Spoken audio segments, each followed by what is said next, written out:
বিসমিল্লাহির রহমানির রহিম। আসসালামু আলাইকুম ভাইরা। আজকে এই প্রথম বোধহয় এইখানে ক্যাবিনেটের ব্রিফিং হচ্ছে। তো আজকে ক্যাবিনেটের মিটিং ছিল। এই ক্যাবিনেটের মিটিংয়ের আজকে এটাই প্রথম এই বিল্ডিংয়ে। এখন থেকে হয়তোবা মাসে একবার এখানে মিটিং হবে। এখন এটা ডিসাইড হয়নি। এটা cabinet council of adviser decide করবেন যে এখানে কয়টা মিটিং হবে ক্যাবিনেটের, আর চিফ অ্যাডভাইজারের কার্যালয়ে কয়টা মিটিং হবে সেটা ওনারা ডিসাইড করবেন। আজকে অনেকগুলো বিষয় আলাপ হয়েছে। তার মধ্যে প্রথমেই আমি বলবো যে চিফ অ্যাডভাইজার তার ইন্ট্রোডাক্টরি রিমার্কসে বলেছেন যে আমাদের মানে 5 তারিখে আমাদের প্রথম অধ্যায়ের শেষ হয়েছে। এই ইন্টারিম গভর্নমেন্টের প্রথম অধ্যায় শেষ হয়েছে এবং আজকের থেকে আপনি জানেন কালকে আমরা আমাদের চিফ অ্যাডভাইজার অফিস থেকে ইলেকশন কমিশন অফিসে ইলেকশন আয়োজনের জন্য বলা হয়েছে ফেব্রুয়ারি মাসে রোজার আগে। তো আজকের থেকে উনি বলেছেন যে আজকের থেকে দ্বিতীয় অধ্যায় শুরু, এবং উনি বলেছেন যে এই দ্বিতীয় অধ্যায়ের প্রথম এবং প্রধান কাজ হলো নির্বাচন সুন্দরভাবে করা। এটাই প্রধান কাজ। এর ছাড়া আরও দুটো কাজ তো আমাদের আছে প্রাইমারি কাজগুলোর মধ্যে। একটা হচ্ছে যে রিফর্ম। এই রিফর্মের বিষয়ে আপনারা শীঘ্রই শুনবেন যে ডক্টর আলী রিয়াজ সম্ভবত একটা প্রেস কনফারেন্স করবেন। এখানে উনি আরও হাইলাইট করবেন যে জুলাই চার্টারে বিশেষ করে কনস্টিটিউশনাল রিফর্ম এর যে বিষয়গুলো যেগুলো আছে সেগুলো নিয়ে ওনাদের কি কি প্রোগ্রেস আছে সেটার উপর আপনাদেরকে আপডেট করবেন। আর হচ্ছে ট্রায়াল নিয়ে প্রায় আমাদের আইসিটির যিনি চিফ প্রসিকিউটর তাজুল ইসলাম ভাই আপনাদেরকে জানান। তো উনিও সামনে আপনাদেরকে এখন নিয়মিত আপডেট দিবেন। ট্রায়ালের ক্ষেত্রে আমরা বলতে পারি 4টা ট্রায়াল শুরু হয়েছে, 27টি ইনভেস্টিগেশন পর্যায়ে আছে, 16টা চার্জশিট হয়েছে এবং এই পুরো বিষয়টা ক্যাবিনেট প্রতিনিয়তই এটা আপডেট নিচ্ছেন সংশ্লিষ্ট সবার কাছ থেকে। আজকের মিটিংয়ে কাউন্সিল অফ অ্যাডভাইজার দুইটি কংগ্রেচুলেশন মানে প্রস্তাব গ্রহণ করেন। একটা হচ্ছে যে তারা শেখ বশির উদ্দিন আমাদের কমার্স অ্যাডভাইজারকে কংগ্রেচুলেশন জানিয়েছেন, কারণ আপনি জানেন উনি সাকসেসফুলি আমাদের যে ইউএসের সাথে যে ট্যারিফ টক্সটা সেটাকে উনি লিড করেছেন। আপনি জানেন আমরা ইউএস আমাদের উপরে 20% ট্যারিফ ইম্পোজ করেছে, এবং যেটা সত্যিকার অর্থে আমাদের যারা কম্পিটিটর তাদের থেকে আমরা বলবো যে আমরা একটা এখন মোটামুটি একই বা ভালো অবস্থানে আছি। আর council of adviser also Mustafa Sarwar ফারুকিকে শুভেচ্ছা জানিয়েছেন। জানেন উনি গত এই জুলাইয়ের যে 36 দিন, এই জুলাইয়ের যে পুরো অনুষ্ঠানমালা উনি এটার একজন নিজের থেকে দাঁড়িয়ে থেকে উনি নেতৃত্ব দিয়েছেন এবং এটা একদম সুচারুভাবে কমপ্লিশন হয়েছে। এবং আপনি দেখেন এই বিশেষ করে জুলাইয়ের অগাস্টের 5 তারিখে, যেটাকে আমরা জুলাই 36 বলি, সেই দিন লাখ লাখ জনতা ছিল ইয়েতে সংসদ ভবনের পাশে মানিক মিয়া এভিনিউ থেকে। এটা আজকের প্রথমে। আর অন্যান্য বিষয় যেটা হয়েছে যে আজকে ক্যাবিনেটের তরফ জুলাইয়ের মে জুলাই যে ডিসিশন হয়েছে ক্যাবিনেটের সেটার উপর আজকে একটা আপডেট দেওয়া হয়েছে।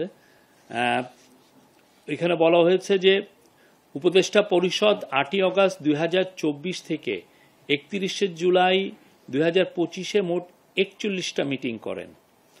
সিদ্ধান্ত গ্রহণ এবং বাস্তবায়ন 8ই অগাস্ট 2024 থেকে 31শে জুলাই 2025 পর্যন্ত 315টি সিদ্ধান্ত নেন এটা কাউন্সিল অফ অ্যাডভাইজার বা ক্যাবিনেট।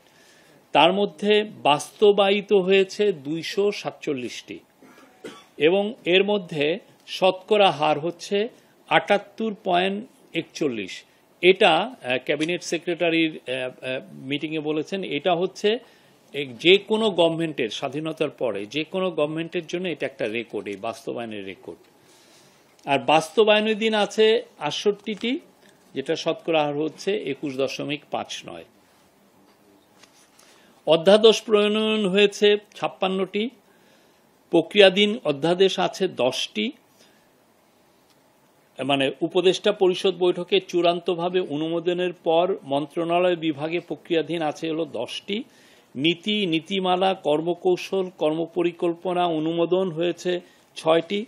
দ্বিপাক্ষিক ও আন্তর্জাতিক চুক্তি, প্রোটোকল অনুমোদন, অনুসমর্থন, এর মধ্যে 10টি স্বাক্ষরিত অনুসমর্থন হয়েছে এবং 13টি বাস্তবায়ন রয়েছে। এটার সংখ্যা হলো মোট 23টি। উপদেষ্টা পরিষদের জন্য সারসংখ্য উপস্থাপন হয়েছে 194টি। উপযুক্ত সময়ে বাস্তবায়নাধীন 68টি সিদ্ধান্তের বাস্তবায়ন কার্যক্রম সংশ্লিষ্ট মন্ত্রণালয় বিভাগে চলমান আছে। আর এইখানে মন্ত্রিপরিষদে আজকে দুটো বিষয়ে সুপারিশ করা হয়। একটা হচ্ছে যে রুলস অফ বিজনেসের 1996 এর রুল 27 অনুযায়ী, ক হচ্ছে হলো রুলস অফ বিজনেসের 1996 এর রুল 27 অনুযায়ী দেশে কোনো বিদেশি রাষ্ট্র বা সংস্থার কোনো বিশেষ মিশন আগমন করলে তাদের সঙ্গে আলাপ আলোচনা বিষয়ক প্রতিবেদন এক পক্ষকাল অতিবাহিত হওয়ার পূর্বে উদ্যোক্তা মন্ত্রণালয় বিভাগ কর্তৃক উপদেষ্টা পরিষদ বৈঠকে উপস্থাপন করা আবশ্যক। সচিবগণকে এই বিষয়ে প্রয়োজনীয় ব্যবস্থা গ্রহণ করতে বলা হয়েছে। ব্রিটিশ আমলে থেকে ইংরেজি ভাষায় প্রণীত আইনসমূহ পর্যালোচনাপূর্বক যুগোপযোগী করে বাংলায় প্রণয়ন করার বিষয়ে আজকে এটা উপস্থাপন করা হয়েছে, এটা বলা হয়েছে। এই ছিল হলো ক্যাবিনেটের ইয়ে। আর একটা হচ্ছে সংস্কার কমিশন। আপনি জানেন আমাদের এই প্রধান উপদেষ্টা 11টি মোট সংস্কার কমিশন করেছিলেন। 11টি সংস্কার কমিশনের যেগুলো আশু বাস্তবায়ন করা দরকার সেটার উপরে যে নির্দেশ দেওয়া হয়েছিল সেটার আজকে একটু আপডেট নেওয়া হয়েছে, রিভিউ করা হয়েছে। তো এখানে আমি আবারও পড়ি। রাষ্ট্রের বিভিন্ন খাতে সংস্কারের লক্ষ্যে মাননীয় প্রধান উপদেষ্টার অনুশাসন মোতাবেক 11টি সংস্কার কমিশন গঠন করা হয়। কমিশন সমূহ ইতোমধ্যে মাননীয় প্রধান উপদেষ্টার নিকট প্রতিবেদন দাখিল করেছে। মাননীয় প্রধান উপদেষ্টার নির্দেশনা মোতাবেক নির্বাচন ব্যবস্থা সংস্কার কমিশন, পুলিশ সংস্কার কমিশন, বিচার বিভাগ সংস্কার কমিশন, দুর্নীতি দমন কমিশন সংস্কার কমিশন এবং জনপ্রশাসন সংস্কার কমিশন কর্তৃক প্রস্তাবিত সুপারিশের মধ্য থেকে মাননীয় আইন উপদেষ্টা 121টি সুপারিশ আশু বাস্তবায়নযোগ্য মর্মে চিহ্নিত করে মন্ত্রী পরিষদের বিভাগে প্রেরণ করেন। আজকে সেটার একটা আপডেট হয়েছে। এই আপডেটে আমরা দেখছি হচ্ছে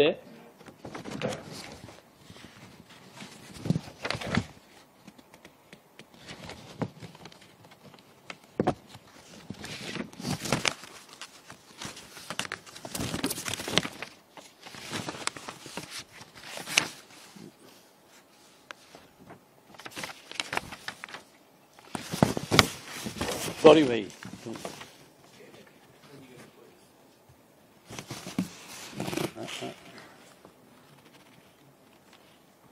তার মধ্যে 16টি অলরেডি বাস্তবায়ন হয়েছে, 16টি সুপারিশ অলরেডি বাস্তবায়িত হয়েছে।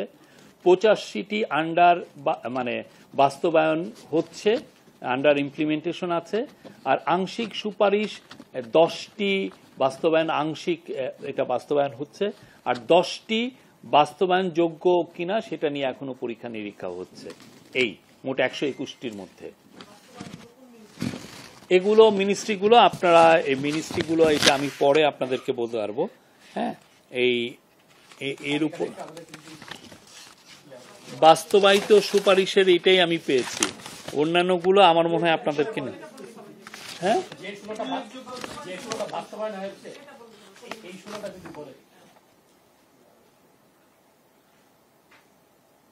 না, যেমন ধরেন নির্বাচন ব্যবস্থা সংস্কার, আন্তর্জাতিক অপরাধ, এগুলো আমি আপনাদেরকে বলবো যে এটা আমি আপনাদেরকে দিয়ে দিব, যে যেগুলো বাস্তবায়ন হয়েছে। ঠিক আছে, আমি আল পাবলিশ ইট। হ্যাঁ, এই বিষয়ে। এছাড়া আজকে আর একটা বিষয় সেটা ছিল হলো, আমি জানি না এটা কই গেল,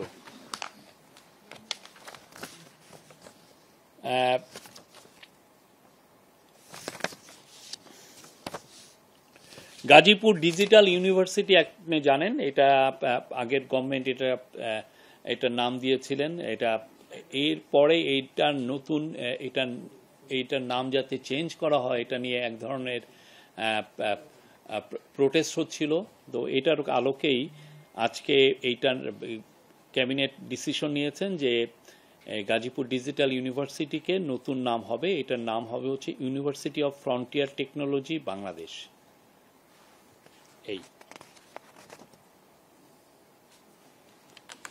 এই ছিল আজকের মোটামুটি। আর অন্যান্য বিষয়ে আমরা বলতে পারি যে আজকে এই যেই মাইলস্টোন ট্র্যাজেডি নিয়ে আবার আলোচনা হয়েছে এবং এখানে যারা মারা গেছেন, বিশেষ করে দুইজন টিচার এবং একজন আয়া, তাদেরকে বিশেষ কি সম্মাননা দেওয়া যায় সেই বিষয়ে আলোচনা হয়েছে। এটার উপরে আপনার সামনেই এটা ডিসিশনটা আপনারা জানতে পারবেন। আর মেহেরিন চৌধুরী আপনি জানেন যে ওনার যে বীরত্ব, ওনার যে সাহস উনি যে দেখিয়েছেন, ওনার ছেলে মানে স্কুলের স্টুডেন্টদেরকে উদ্ধারে উনি ওনার জীবনকে আত্মদান করেছেন বলতে হবে। তো ওনার উপরে ওনার নামে এডুকেশন মিনিস্ট্রি একটা ন্যাশনাল অ্যাওয়ার্ড ঘোষণা করবেন খুব শীঘ্রই। এই অ্যাওয়ার্ডের নাম হবে Meherin Chowdhury award or prize for outstanding services. এইটা দেওয়া হবে শুধুমাত্র দেশব্যাপী যারা টিচার আছেন, হ্যাঁ, টিচারদেরকে দেওয়া হবে। এটা যে কোনো টিচার হতে পারেন, টিচারদের মধ্যে থেকে এই অ্যাওয়ার্ডটা দেওয়া হবে। এছাড়া আপনি আর একটা বিষয়েও আলোচনা হয়েছে, আপনারা জানেন যে যারা জুলাই আপরাইজিংয়ে যারা শহীদ হয়েছেন তাদের যে ফ্যামিলি বা তারা যারা এদের ফ্যামিলির মধ্যে এক ধরনের মাঝে মধ্যে আমরা দুই একটা ডিসপিউট দেখছি যে শহীদদের জন্য যেই সম্মানী দেওয়া হচ্ছে সেটা নিয়ে তাদের মধ্যে মাঝে মধ্যে ডিসপিউট, কে টাকাটা পাবেন। তো সেটার জন্য একটা বিধি করে দেওয়া হবে। এই বিধিটা খুব শীঘ্রই আপনারা এক সপ্তাহের মধ্যেই জানবেন যে বিধি কে কতটুকু অংশ পারবে। যদি ওয়াইফ থেকে থাকেন, ওয়াইফ কী রকম পাবেন, বা বাবা মা কতটুকু পাবেন, বা ছেলে, এই বিষয়টা নির্ধারণ করার জন্য একটা বিধি হচ্ছে। এই বিধিটা আপনারা মুক্তিযোদ্ধা মন্ত্রণালয় আপনাদেরকে জানাবে। Thank you very much. আমি প্রশ্ন নেই, মেয়েদের থেকে ফার্স্টে নেই, লেডিস ফার্স্ট। আমি লেডিস ফার্স্টে মেয়ে। হ্যাঁ হ্যাঁ, আচ্ছা।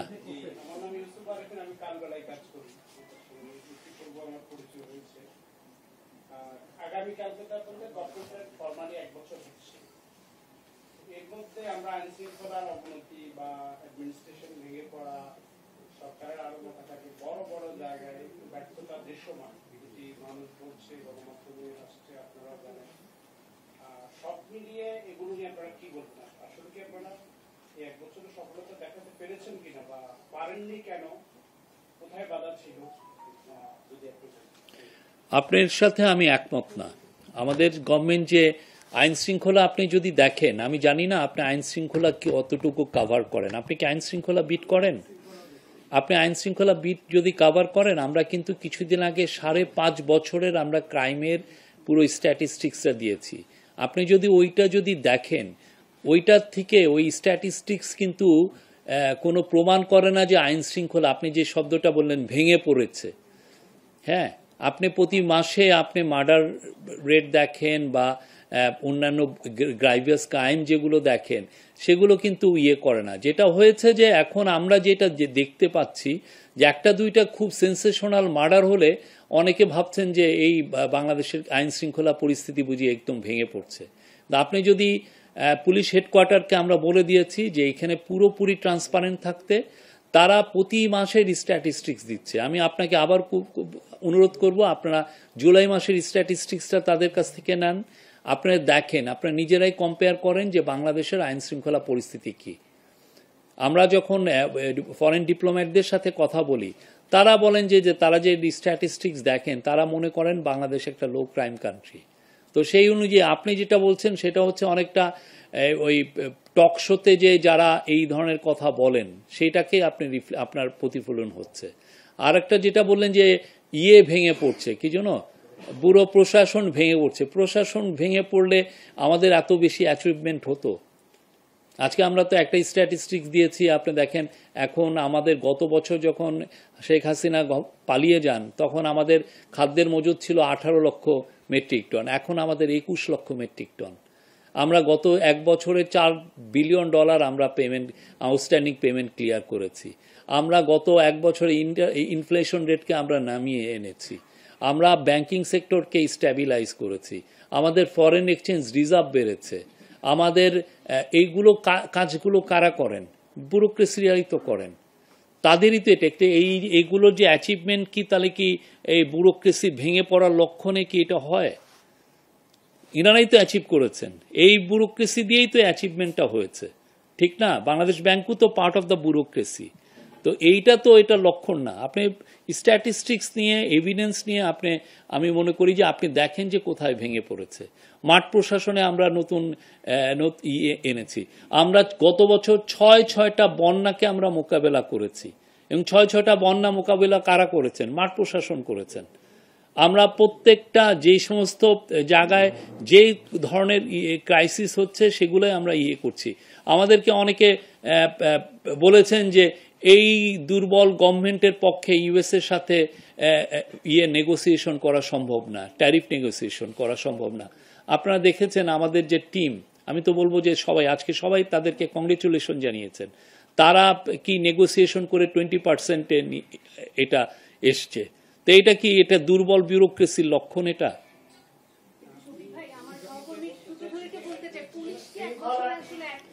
পুলিশ যথেষ্ট অ্যাক্টিভ হয়েছে। আপনার তো পুলিশ অ্যাক্টিভ না হলে মার্ডার রেটের এটা তো একটা দেশের পূর্ণ মার্ডার রেটেই তার রিফ্লেকশন হতো।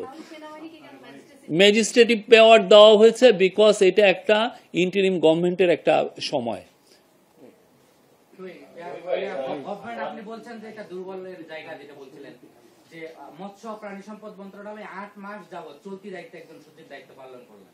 শিক্ষা মন্ত্রণালয়ের মতো চলতি দায়িত্বে থাকলে উনি তো সচিব, এটা তো না। প্রশাসনে যুগ্ম সচিব, এটা ভর্তি হলেন উপসচিবের। এখানে প্রায় 7 মাস ধরে, মানে 5 মাসের অধিক সময় হয়ে গেছে, তারা মাঠ থেকে নিয়ে এসে নতুন করে দিতে পারছে না সরকার। এবং দেখা যায় যে অনেকগুলি আদেশ গত এক বছরে সকালে হচ্ছে, বিকালে বাতিল হয়ে যাচ্ছে, একদিন 2 দিন পরে সচিব হওয়ার পরে সচিব পদে আর যেতে পারতেছে না। আমি আপনাকে অনুরোধ করব, আপনি এগুলো ক্ষেত্রে যথেষ্ট স্ট্যাটিস্টিক্স নিয়ে আসবেন। বাংলাদেশে চলতি দায়িত্বে সচিব থাকা এটা একটা নতুন কোনো ঘটনা না। এটা বাংলাদেশে আমি নিজে সচিবালয়ে কভার করেছি। সচিবালয়ে আমি কয়েক বছর ধরে আমি কভার করেছি। তো চলতি দায়িত্বে একজন অনেকদিন ধরে সচিব থাকা, এটা আপনি দেখবেন উনি এফিশিয়েন্ট কিনা। চলতি দায়িত্বে কে থাকলো, আপনি দেখবেন যে উনি এফিশিয়েন্ট। উনি যদি এফিশিয়েন্ট হন, হোয়াই নট? প্লিজ আমি আরো আপনার যেগুলো আপনি করছেন, আমি আপনাকে অনুরোধ করব এগুলো ক্ষেত্রে আপনি প্রমাণ সহ আমাকে বলবেন। কোশ্চেন করলে আপনি যেটা বলছেন, আপনি সুইপিং এর কিছু কথাবার্তা বলছেন, বলেন এবার। আর আমরা যেটা দোষর হিসাবে যে কিছু কর্মকর্তাকে আমরা বলছি, আসলে এটার কোনো, আমরা গত 1 বছর প্রশাসনে কাজ করতে গিয়ে এটার কোনো ডেফিনেশন আছে কিনা যে সঙ্গে আসলে কারা দোষর? কারণ আমরা দেখছি যে যারা অনেক সুবিধাই ছিলেন, অনেক টাকা পয়সাও করেছিলেন, তারাও ভালো ভালো, এই যে আপনি বলছেন অনেক সুবিধায় ছিলেন, অনেক টাকা পয়সা করেছেন, এগুলো তো খুবই ভেগ টার্ম, ঠিক না? কিন্তু মানে যদি সুবিধার আসলে আবার কেউ আছেন যে ওএসডি হয়ে গেছেন, কিন্তু তারা কেন ওএসডি? আমাদের আমি আপনাকে বলি, আমি ফ্যাসিবাদী সরকারের সময় যারা রুলস ভায়োলেট করেছেন, সরকারি কর্মচারী বিধি যারা ভায়োলেট করেছেন, তাদের বিষয়ে আমরা অ্যাকশন নিচ্ছি। আমরা এখানে দোষর এগুলো চিনি। আমরা দেখছি যে আইন কেউ ভায়োলেট করেছেন কিনা, আমরা দেখছি যে সরকারি যে এমপ্লয়ীদের জন্য যেই অফিসিয়ালদের জন্য যেই রুলস আছে সেটা ভায়োলেট করেছেন কিনা সেটা আমরা দেখছি, এবং সেই অনুযায়ী ব্যবস্থা নেওয়া হচ্ছে এবং নেওয়া হয়েছেও। আমার প্রশ্ন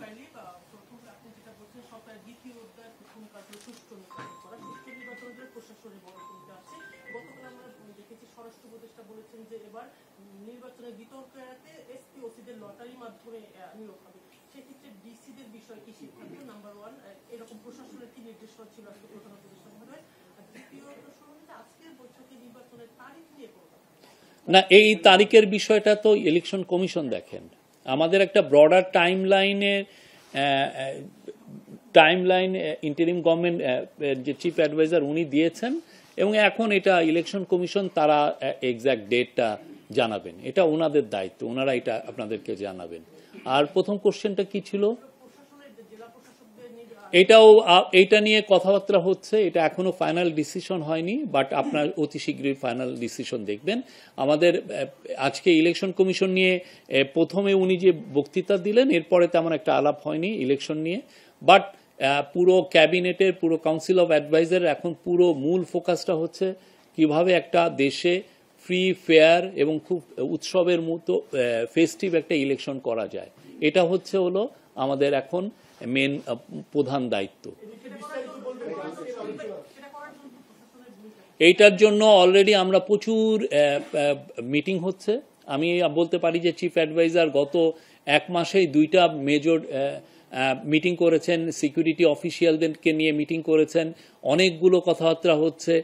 একটা কথাবার্তা হচ্ছে যে কত বেশি সংখ্যক আমরা আনসার, পুলিশ এবং ইভেন মিলিটারি ট্রুপস আমরা কত বেশি নিয়োজিত করতে পারি সেটা খতিয়ে দেখা হচ্ছে। আগে তো আমাদের ছিল যে 8 লক্ষর মতো মানে দেওয়া যাবে, এখন চিন্তা ভাবনা করা হচ্ছে যে আরও বেশি দেওয়া যায় কিনা, আরও 40-50 হাজার অ্যাড করা যায় কিনা। আর্মির তরফ থেকে আগে একটা ধারণা ছিল যে 60,000 ট্রুপস ডিপ্লয়েড থাকবে, এখন চিন্তা ভাবনা করা যাচ্ছে এটা কত বেশি সংখ্যক নিয়োজিত করা যায়, সেগুলো নিয়েও কথাবার্তা হচ্ছে। এটা তো প্রতিটা মুহূর্তে আমি বলবো যে প্রায় এই কাজগুলো রিভিউ হচ্ছে, এবং পুরো ইন্টারিম গভর্নমেন্টের কাউন্সিল অফ অ্যাডভাইজারদের মূল এখন ফোকাস হচ্ছে নির্বাচন। অবশ্যই আমাদের রিফর্ম এবং আমাদের ট্রায়াল, যেটা জুলাই অগাস্টে যে হত্যাকাণ্ড হলো, সেটার ট্রায়ালটা আমাদের একটা বড় দায়িত্ব, এছাড়াও 2টা বড় দায়িত্ব। কিন্তু মূল কাজটা এখন, মূল ফোকাসটা, 2য় অধ্যায়ের মূল ফোকাসটা হলো নির্বাচন। একটা বিষয়, নির্বাচনের যে দাবি শুরু হয়েছে, বৈষম্য বিরোধী ছাত্রদের একটা দাবি ছিল আওয়ামী লীগকে নিয়ে নিষিদ্ধভাবে এই ধরনের কিছু। আপনার নামটা? আমার নাম চপরা, মিটিং মামলায় আছে। হ্যাঁ, সামনে নির্বাচনে আওয়ামী লীগ, 14 দল, জাতীয় পার্টি, এই দলগুলো যারা আছে যাদের বিরুদ্ধে ফ্যাসিস্ট হওয়ার একটা অভিযোগ আছে, তারা অংশ নিতে পারবে কিনা বা নেবে কিনা, ধরুন আলোচনা হয়েছে কিনা? সেটা তো আপনাকে ইলেকশন কমিশনকে আপনাকে জিজ্ঞেস করতে হবে। কমিশন থেকে বলে সরকারের হাতে, এটা ইলেকশন কমিশন এটা আপনাকে জানাবেন। আমরা সরকারের তরফ থেকে আওয়ামী লীগের সমস্ত কার্যক্রম নিষিদ্ধ ঘোষণা করা হয়েছে, যতদিন না এটা ওদের বিষয়, যাদের ওদের লিডারশিপদের যে ট্রায়ালটা হচ্ছে সেটা যতক্ষণ না কনক্লুড হয়।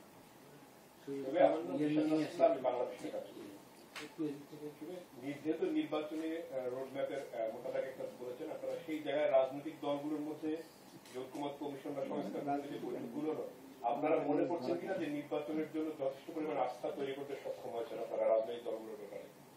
আমি তো দেখলাম যে সবাই মোটামুটি ওয়েলকাম জানিয়েছে আমাদের যে চিফ অ্যাডভাইজারের যে ডিক্লারেশন, উনি যে অ্যানাউন্সমেন্টটা দিয়েছেন যে রোজার আগে ফেব্রুয়ারি মাসে ইলেকশন হবে, যেই ডিক্লারেশন উনি দিলেন, তো সেটা তো আমরা দেখলাম যে রাজনৈতিক দলগুলো ওয়েলকাম জানিয়েছে। আর রাজনৈতিক দলগুলোর সাথে তো এর আগে অনেক দফা আলোচনা হয়েছে, সামনেও অনেক আলোচনা হবে, ওনাদের সাথে আমাদের একটা চলমান ডায়ালগ চলছে। আমরা নিশ্চিত যে আমাদের খুব ভালো একটা ইলেকশন হবে, এবং চিফ অ্যাডভাইজার বারবার বলছেন আমাদের সমস্ত চেষ্টা থাকবে বাংলাদেশের ইতিহাসে সবচেয়ে ভালো ইলেকশনগুলোর একটা যাতে আমরা অর্গানাইজ করতে পারি।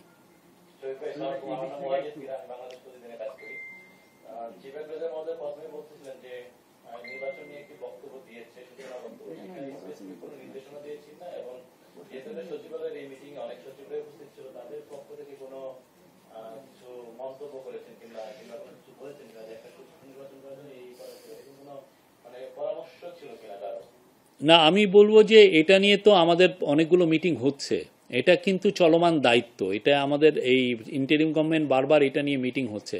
আজকে এটা নিয়ে স্পেসিফিক কোনো মিটিং হয়নি। আজকে উনি প্রথম, যেহেতু উনি 2য় অধ্যায়ের কথা বললেন, সেই জন্য উনি ফার্স্টেই একটা তার সূচনা বক্তব্য বলছেন যে এই যে 2য় অধ্যায়ের প্রধান কাজ হচ্ছে নির্বাচন। আরও 2টা কাজ আমাদের প্রধান আছে, সেটা হচ্ছে যে ট্রায়াল এবং রিফর্ম। এই প্রশ্নটাই মূলত আমি করতে চাচ্ছিলাম, সিভিল অ্যাডমিনিস্ট্রেশনের জন্য কোন রকম সিভিল অ্যাডমিনিস্ট্রেশন নিয়ে অনেক কথাবার্তা হচ্ছে, মিটিংগুলো হচ্ছে, ইভেন প্রিন্সিপাল সেক্রেটারির নেতৃত্বেও মিটিং হচ্ছে। আপনারা দেখবেন আপনারা অনেকগুলো, এবং ইলেকশন কমিশনও তার প্রিপারেশনগুলো নিচ্ছে আমরা যেটা জানি। তো আমরা আশা করি যে আপনারা জাস্ট রাইট ইন টাইম সব কিছু দেখবেন ঠিক মতো হচ্ছে। কাউন্সিল অফ অ্যাডভাইজার্স এর জন্য কোনো আলাদা, যেহেতু উনি বলেছেন যে আমরা মানসিক এবং প্রাতিষ্ঠানিকভাবে কাল থেকে প্রস্তুতি শুরু করব। জি, না প্রস্তুতির দেখেন না, প্রস্তুতির প্রথম কাজটা কি ছিল, যে একটা চিঠি দেওয়া ইলেকশন কমিশনকে।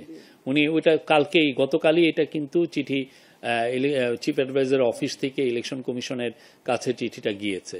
সো আপনারা তো দেখছেন আমাদের পুরো কাজ, আমাদের পুরো ফোকাসটা এখন ইলেকশনকে সামনে রেখে।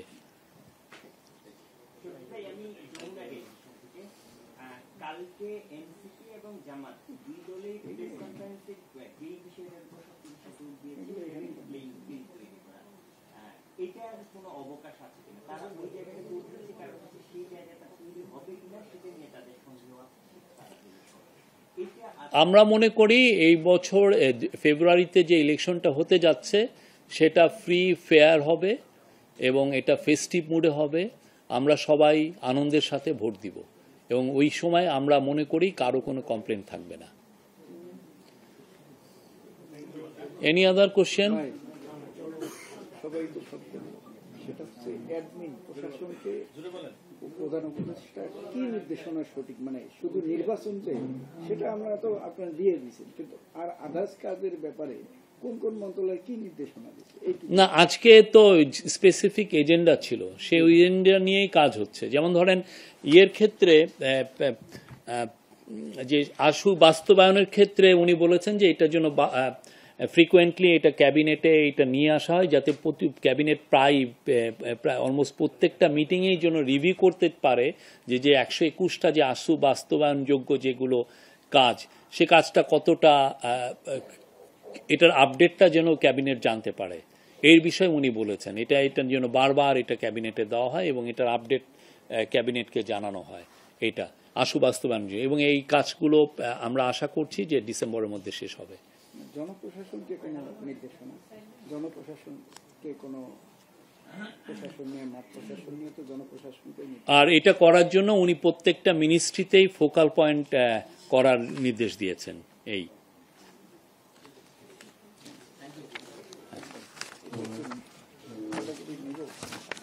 না না না সরি, আমি এটা আপনাকে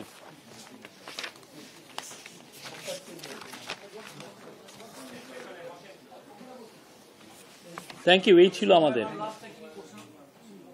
জি জি বলেন প্লিজ। সাবেক প্রধানমন্ত্রী শেখ হাসিনার সাক্ষ্য পর্যায়ে রয়েছে, 5 জন সাক্ষী দিয়ে গেছে। আপনারা শেখ হাসিনাকে ফেরানোর বিষয় নিয়ে কোনো সিদ্ধান্ত হয়েছে কিনা, বা কিভাবে তার ট্রায়ালটা করবে? এইটা আমাদের ফরেন অ্যাডভাইজার এটা নিয়ে বলেছেন। আমাদের তো অবশ্যই আমাদের এফার্টগুলোর মধ্যে বড় একটা এফার্ট হচ্ছে তাকে ফিরিয়ে এনে ট্রায়ালের সম্মুখীন করা। আমরা চাই উনি যেই তার বিরুদ্ধে যে অভিযোগগুলো সেটার জন্য উনি ন্যায় বিচার পান, সেটা আমরা চাই। এটা আমাদের এই গভর্নমেন্টের একটা টপ প্রায়োরিটি। এবং আপনারা দেখেছেন যে আল জাজিরার যে ডকুমেন্টারিতে এসছে, তারপরে বিবিসি যেটা ডকুমেন্ট, ওইখানে স্পষ্ট দেখা যাচ্ছে যে ওনার রোলটা কি ছিল। উনি অর্ডার করছেন যে কিভাবে লেথাল উইপেন ইউজ করতে এই প্রোটেস্টারদেরকে খুন করার জন্য। তো এইটা তো আমরা এই বিষয়গুলো এখন পুরো সারা বিশ্ব জানে, মানে উনি কি করেছেন। তো সেই অনুযায়ী আমরা মনে করি যে এইগুলো যত আরও এই বিষয়গুলো সবার সামনে আসবে, তত বেশি তার উপর প্রেশার তৈরি হবে যে তাকে প্রেশার তৈরি হবে যে তাকে যাতে বাংলাদেশে ফিরিয়ে আনা হয়। আমরা আশা করি একদিন না একদিন সে ফিরে আসবেন এবং এই ট্রায়ালের সম্মুখীন হবেন।